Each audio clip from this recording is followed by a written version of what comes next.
tell us, what are you guys doing tonight, Game 3 of the NBA Finals? How are you prepping to make it big? Well, Bleacher Report has really become the social voice of sports in the United States over the last couple of years. I'm very focused on creating the best content and best experiences for younger fans using mobile phones especially. That's the real transition we've gone through in this industry, where people are watching SportsCenter less and less in that demo, and they're really using the mobile phone as their #1 consumption device. So our plans mostly revolve around mobile and mostly revolve around creating content around the most shareable moments that happen during Game 3.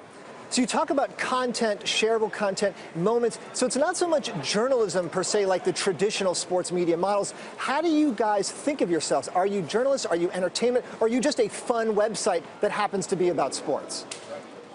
We have a portfolio of all different content types, and I think a modern media company needs to do that, especially in the digital mobile space. So we have highlight content. We have highlights that have treatments on top of them. We do investigative journalism. We do documentaries. We do different types of video features.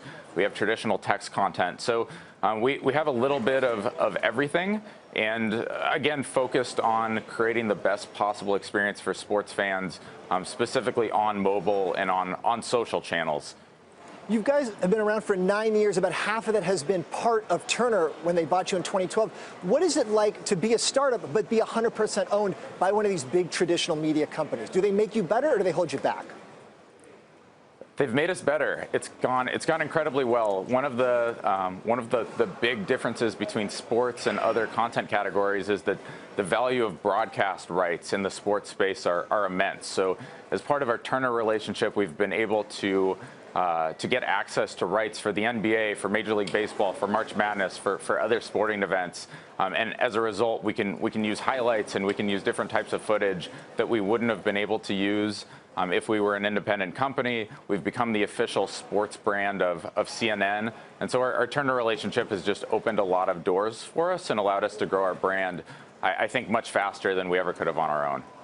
Dave, how do you treat what you might call these upstart sports? People talk about eSports being something that's going to kind of enter the mainstream in a big way, or maybe these American Ninja Warrior type things. Do you actually allocate resources in that direction when you say, hey, let's inaugurate a new sport?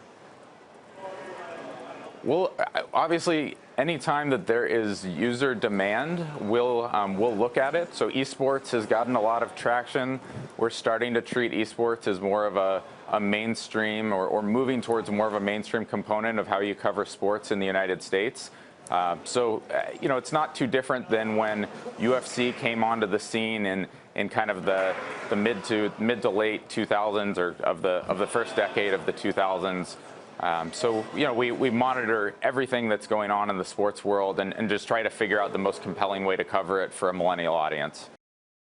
Hey CNBC fans, thanks for checking out our YouTube channel. Here you're going to find videos packed with all of the information that you need to be smarter about your finances. You can subscribe by clicking right here, and click on all the videos around me or the eye right here to watch the latest from CNBC. Thanks for watching.